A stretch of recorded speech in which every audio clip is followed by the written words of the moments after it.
I was away this week and I had to rent a car. I'm the worst driver ever. I hate doing that. I got pulled over by a cop. He asked if I knew why he was pulling me over. I was like, no, I just looked up from my phone and there you were.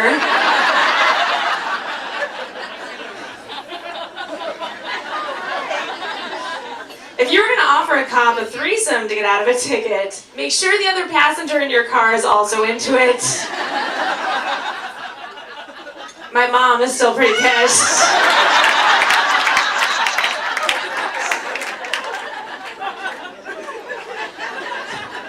I just saw this story. I saw that a guy in Finland just got a speeding ticket for $150,000. Because apparently in Finland they take you according to your salary. And this guy was the CEO of Nokia. $150,000. That just makes me want to go to Finland. I would get pulled over and I'd be like, you owe me $80.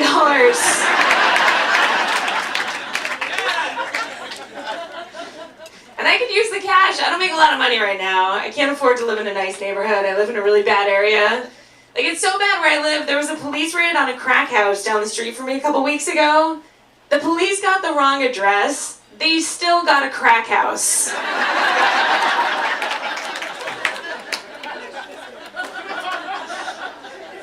It's dangerous. It's a big drug neighborhood, which is usually fine. You know, I mind my own business, the drug dealers mind their own business, no big deal. But I recently changed my cell phone plan and now I only get reception by my window, and I live on the 3rd floor of my building. So every time I go to make a phone call now, I have to lean out the window like this. And there's always a guy with a crowd gathered around, like, I told you that white bitch is a snitch. It's not gonna end well. And my dad freaks out that I live in a bad neighborhood, because I grew up in a really safe area, a suburb in Massachusetts, where there was nothing going on. Like, there was no diversity either. And in my graduating class in high school, we had one black kid. One black kid. And no one committed crimes, especially not him. He was way too identifiable. If someone went to describe him, they were like, I don't know, he was 5'10", 150 pounds, he was black. The cops would be like, Brian? We'll go pick him up right now. Come on, Brian. And even though there's nothing going on in this town, my dad would still keep the key to our house, the spare key, in one of those fake rocks. Do you remember those? And then he would just bury it way under the bushes. So burglars couldn't get in, neither could I. It's safe at this point. But then what he would do is he would take a fake key and put that one under the doormat. Because it wasn't enough for him to stop the burglar, he really wanted to mess with his head. Let the guy go, Dad, now you're being a dick. He was serious about security, though. He had a gun in his bedside table when I was growing up. But we also had cats, so we had a water gun on top of his bedside table. We went through a lot of cats.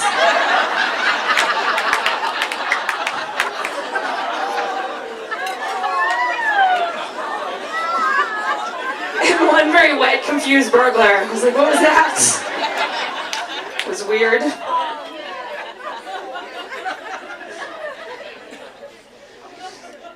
But yeah, I can only afford a bad neighborhood. I don't even have health insurance right now. I'm one of the only people, I still don't have health insurance, which I think is fine. It's not bad, right? Like, if I have to get anything important, like if I have to get birth control pills or anything like that, I go to Planned Parenthood, which is usually fine. The last time I went, though, there was a sign out front that said, please use rear entrance. I know, I tried it, and I was like, wow, I'll take the pills. Oh my God.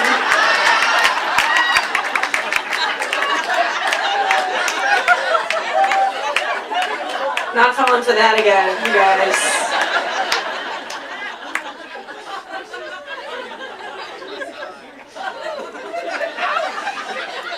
And I'm trying to be healthier. I'm trying not to drink right now. I had a rough night on New Year's. This is how you can tell you've had way too much to drink. It's when you can't get comfortable at night, no matter what position you're trying to get to sleep in, and then you realize it's because you're on the curb.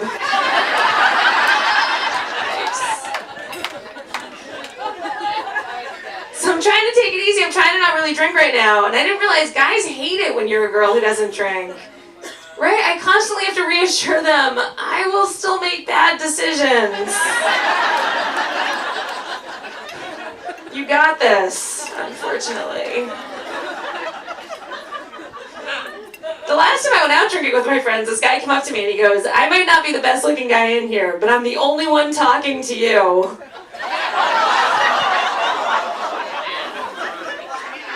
I was like, did you just insult both of us? Does that work? I mean, it did, but that's the point.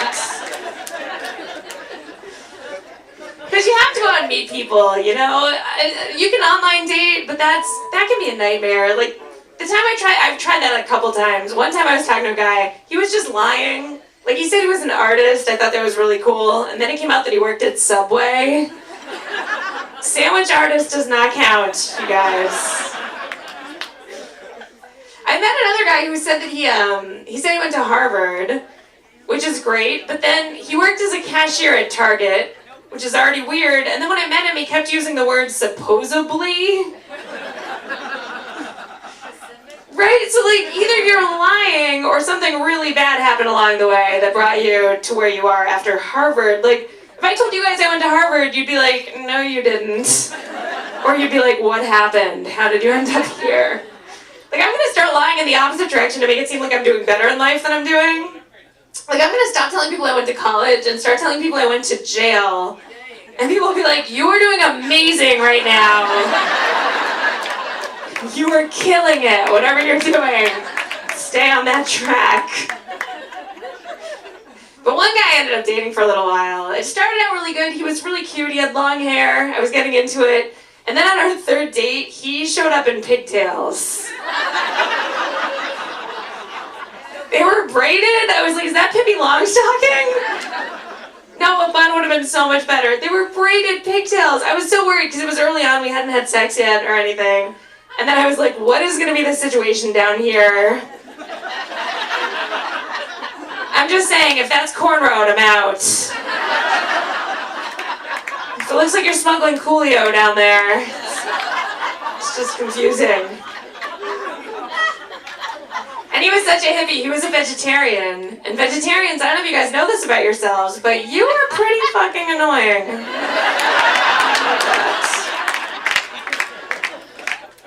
This guy was the worst. He wouldn't even eat at McDonald's, which I guess you'd think would make sense because he's a vegetarian, but he wouldn't even eat the French fries. He said they had meat in them. Really? The burgers don't even have meat in them. Try some McNuggets. I think they're rubber bands. I don't know. But he was so preachy, he would make me watch videos of animals and what happened to them before they become food. I'm watching these videos, they're so sad. I became a vegetarian for like 2 hours. And then a meat lover's pizza showed up and it was over. I have no willpower. The only time I wanted to be a vegetarian is when you wanted a blowjob. I just wanted to be like, oh, no meat.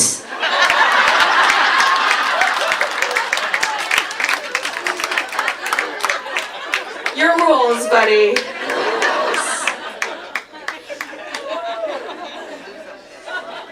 But it had started well. It ended really badly. He cheated. He was cheating on me. I found out, which isn't fun. He said he was a sex addict. That was his excuse. Which I don't know if I believe that. Aren't you just an asshole at that point? But he stuck to it. He said he was a sex addict. He started going to meetings, which just seems like a good place to meet someone. He even went to a sex therapist, and she told him he had to stop masturbating. And he said, for how long? And she said, at least until you leave my office. You have a problem. You know they have anonymous programs for everything, too. It's not just like alcohol or sex addicts. It's everything. They have Narcotics Anonymous, Gamblers Anonymous. They have OA, which is Overeaters Anonymous. That's the only one that I don't really understand. Right, like I'm sure it's an amazing program. I don't get the anonymous part of that one. Just think about it, when the meeting lets out, I think the cat's out of the bag, is all I'm saying. Bunch of 400-pound people with gravy stains leave a church basement. No one's confused. They should call it OO, like Overeaters Obvious. I go, oh, okay. I've been dating this guy. Recently, I was dating a guy, and I went to his house for the holidays, and I I found out everyone kept commenting on the fact that I looked like his mom. Which is weird. I didn't know what to say. People kept telling me that I look like his mom, and I should have just smiled politely, I guess. But instead, I said, well, I guess the Oedipus complex is alive and well. Which is basically me saying, hey, I think my boyfriend wants to bang his mom. Happy Thanksgiving, everyone. Nice to meet you. I know it's a good way to come into a family. The guy I dated before that was an ex-heroin addict. That's not good. Right? I thought he was doing better. He was going on job interviews during the day. I was excited for him. You know, I bought him a tie and he just tied it around his arm. It's a bad sign. The guy I was dating was also a musician. He was also in a band. And guys, when they're in a band, they tend to think it's a really good idea to sing one-on-one to you. I don't know if anyone's had this happen. I don't mean to be mean because it's a really nice thought. It's just the worst thing that could possibly happen. It's so awkward. You're alone in a room with a guy and a guitar. God forbid he looks into your eyes. You have nowhere to go. You're just like, oh, do I sway and get really into this? Like hold up a lighter? Shout suggestions? Freebird! This end? It's all that goes through my head. I'm like, I did not buy a ticket to your one-man show, but a refund would be amazing. Because to me, it's the exact same thing as if I went out with a guy, and then I took him back to my apartment, and I started doing stand-up comedy one-on-one to him. How awkward would that be? When we get back to my place and I turn out all the lights, he's like, all right, that's what I'm talking about. And then I get a spotlight somehow, he's like, what is happening? Then what do you even say? You just look him right in the eyes and go, anyone single in the house? Yeah, well, who's getting laid tonight? Not this guy. Not. Where are you going? This date's not over. But dating's the worst. It's tough. I know that it is, because I see this late night TV ad that comes out all the time. They're selling a boyfriend pillow. Have you guys seen this? It might be the saddest thing I've ever seen in my life. It's literally a headless torso pillow thing. That it comes with a pillow arm that you wrap around yourself because you're lonely, and a dress shirt that you're supposed to put on it, which is pretty optimistic, by the way. A dress shirt, in my case, it would be like a wife beater with gravy stains. If I'm lucky. It's so sad as women that this exists. We're resorting to cuddly boyfriend pillows, but I feel like as a guy, that should be encouraging. Right, like if you're a guy and you're having trouble meeting women, go hang out at the boyfriend pillow store. You will clean up, you have a leg up on anything, you have legs that's better than anything they're selling. Run, show that off. You win. My mom's been divorced 3 times, that's a lot. I think if you've been divorced 3 times, your right to vote should be taken away. You're clearly a terrible decision maker. Do your own thing, leave the rest of us alone. We have the upcoming election. I just read this statistic about elections, by the way. It's the more attractive candidate that usually wins the elections. If that's the case, can you explain Congress? Oh my God. What a raggedy looking bunch of people. If they were winning elections, who were they running against? Just bridge trolls? Gremlins? Who was it? George Washington had wooden teeth. Who was he more attractive than? Like a bag of dirt? Our presidents are so ugly, we make Halloween masks out of their faces. People use them to rob banks. They scare the shit out of people. The cops show up and they're like, I don't know, you look like Richard Nixon. I just threw up and gave him the money. Yeah, my mom, she does make some bad decisions. I love her to death, but she smoked cigarettes when she was 17 years old, never wanted to quit, never even tried, and I make all the arguments. I'm like, Mom, it is so unhealthy. You're taking 20 years off your life. And she argues back. She's like, yeah, it's the last 10. Those are the worst ones. 80 to 90, I don't give a shit. She's a teacher, too. She's a school teacher. She taught English for her whole life. I used to get punished for bad grammar when I was a kid. Like I would be like, Mom, can I sleep over at Elizabeth's house? And she'd say, no, but you may have slept over at Elizabeth's house had you asked correctly. Which is weird as an adult, because some guy will come up to me and be like, yo, can I get them digits? And I'm like, no, but you may have gotten them digits. had you asked correctly. But she's been a teacher her whole life. You're not allowed to smoke in school anymore if you're a teacher. Not allowed to. I think that's so unfair. You know, now, what are teachers supposed to do after having sex with their students? Do we have some teachers over here that got awkward on this side? My sister, I so appreciate teachers and people who have kids. I'm too lazy to do it. My sister has 3 kids. And you know, every parent thinks their kids are the smartest kids in the entire world. My sister's the only parent who's like, I don't know about these 3. I hope someone can weld or something. She had to sit them down and have that conversation where she's like, you guys know you can be anything you want to be for Halloween. Real life's looking bleak. No. My oldest niece just got extra credit in her class for learning the alphabet backwards. Now there's a teacher who got a DUI, huh?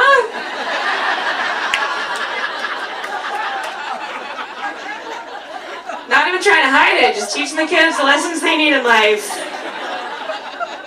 6th grade's how to cheat on your taxes, why not? You know, some people though are probably too lazy to have kids. I know I'm one of them.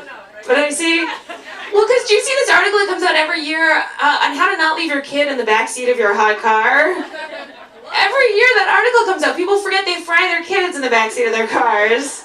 So I'm reading an article that gives you tips on how to not do this. I swear to God, the first tip said, leave something important in the backseat of your car.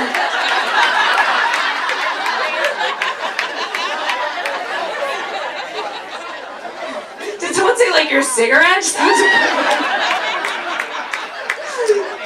right, though, it didn't even mention a kid. It was like, no, leave your purse or your iPhone or something you really care about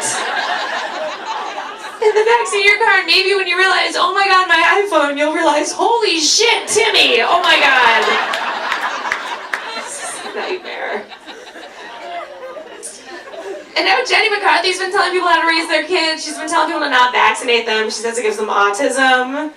Which is crazy, because this is the debate. It's doctors, science, and research versus Jenny McCarthy, who's like, I've never been to college, but I do have a child, and we've all seen my vagina. I think I rest my case. She also dated Jim Carrey for 4 years when her child was young and impressionable. So she has as much proof that vaccines cause autism as she has that Jim Carrey causes autism.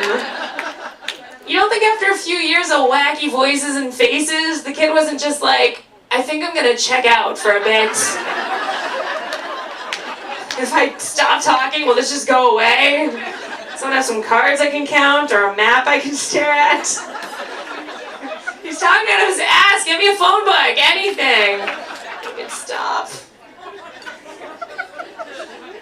But I know, I'm too lazy to have them. I did the laziest thing you could possibly do the other day. I went and got an hour-long massage. Yeah! It's the best. The best. For the place I went, right when I walked in, there was a sign that said, no happy endings. Got it right out of the way, don't even ask. No happy endings. And I realized I am so lazy that if I were a masseuse, I would be an only happy endings masseuse. That sounds so much easier than rubbing people's backs for an hour each. Oh my God, if someone came up and was like, or you can just do this for 5 minutes, I would pick that every time, you guys. Every time. I'd be like, line them up, I can do 20 of these in 2 hours.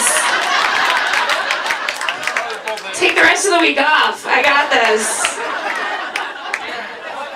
Make an assembly line. 1 hour, true, I think I could get through it. My excuse for being lazy too is always that I'm traveling. That's always what I say, which, you know, sometimes it's true. I just got back from Canada recently, which is a fun trip. Whenever you travel, people tell you what you have to do in the place you're going. You know, in Canada it's poutine. Everyone's like, oh, you have to eat the poutine. I didn't know what that was. That sounds filthy, doesn't it? I was like, eat the poutine. Can I just try kissing a girl first? Let me ease my way in.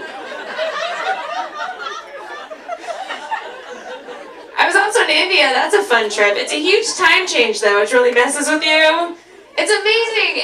It's so, like, I don't know if you know how big the time change is though. It's huge. Like, when it's 5 o'clock in New York, in India, it's 1981. Pretty much, right?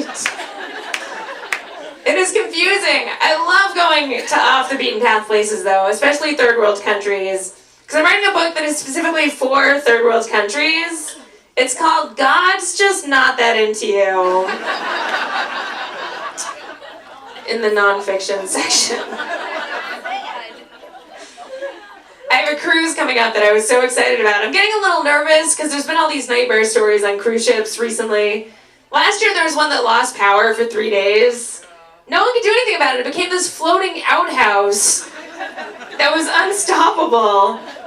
I watched the interviews when it docked and everyone said the same thing. They said we were ankle deep in raw sewage. I know, I get that a few toilets stop working, but ankle deep in raw sewage. When disaster strikes, do people just start shitting everywhere? And when the boat finally docked, it docked in Alabama, which is one place I feel like people were like, oh, can we just stay on the shitty boat? What happened? Why are we here? They said it was everywhere. It was coming down walls and down the hallways. It was like the boat had turned into The Shining. But instead of blood everywhere, it was just shit everywhere. I hope you're enjoying your nachos. Sorry, guys. I couldn't wrap my brain around it the whole time, too, because I'm like, you guys are on a boat in the middle of the ocean. Just shit off the side of the boat. Why was no one thinking of that? I was on a cruise ship 2 years ago where nothing went wrong, and people were shitting off the side of the boat. Happening. I was in LA too. That's a fun trip. I like to surf, so I like going out there. When you surf, you have to change in and out of your wetsuit at your car and all your clothes pretty much. The last time I was doing that, this kind of homeless guy was watching me change, and right when I got my clothes off, he asked me for $1. I know, I realized I'm the opposite of a stripper. A guy just watched me take my clothes off and was like, you owe me money.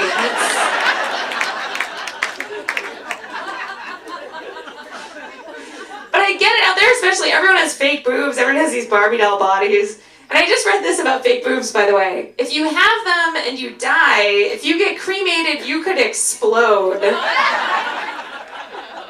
That is so unfair. That is one more reason for guys to love them.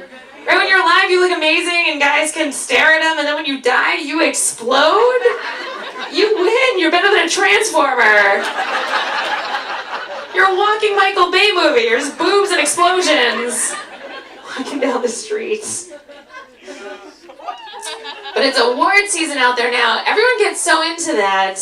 And I was trying to get into it, and I have such a hard time because, like, all these people, they're already the most highly paid, most highly sought after, attractive group of people. And we're like, we should give them trophies. They need more. It makes no sense to me. And then when someone gets up and wins an award, they're so thankful to everyone who's helped them along the way. They've had nothing but love and support. Our regular jobs aren't like that. Like, we're not getting anywhere because people are helping us and loving us and supporting us. It's the opposite. You leave a room, people like talk shit behind your back. They try to backstab you. If there was a regular award show for regular people with regular jobs, we wouldn't go up there with a list of people to thank. We'd go up there with a list of people to tell to go fuck themselves. Right, I'd be like, fuck you to Keisha for stealing my PowerPoint presentation and taking all the credit, and fuck you to Bob for stealing my lunch 4 times a week. So, I've been traveling a lot. I have a friend who always tells me weird things about the places that I'm going. I don't know if anyone knows anyone like this, but like he knows weird facts about every place. Like he knows the age of consent in every state. Why do you know that? But I was just up in Wisconsin, and he told me that they had just outlawed necrophilia in Wisconsin. A, why do you know that? And B, that seems like it had to have been outlawed a long time ago, right? That seems like every state should have outlawed that way in the past. So I looked it up, and they have recently just outlawed necrophilia in a vote that was 5-2. 2 judges were totally on board. They were like, whatever's bringing people to Wisconsin. I mean, if it's necrophilia, why not? Hang on to it. The story was so creepy. It was this guy who got in trouble because he saw an obituary of a woman, a young girl, like a 20-year-old girl, and she had died, obviously. He thought she was attractive. He wanted to go to the grave and dig her up to have sex with her. And he convinced two of his friends to help him, and they got caught. I couldn't get two friends to drive me to the airport last week, you guys. Where does this guy get two friends? And once you're at the point where you're digging bodies out of the grave to have sex with them, I don't think a little law is going to stop you. I think you've made your decision. I have an aunt that I just visited recently. She's in a nursing home, which is a great place, but when you drive in, there's all these signs that say, please drive slowly. And the last time I went to visit, someone had crossed out the R and the V, so it said, please die slowly. I know, and the thing about this place, too, this nursing home, it's down the street from a funeral parlor, which seems disrespectful, don't you think?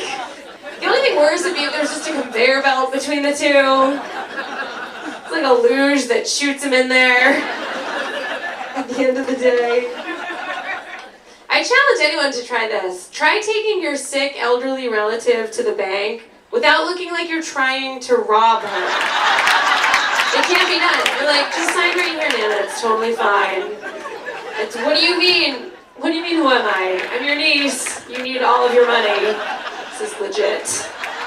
Never goes wrong. All right, thank you so much, guys. You've been great.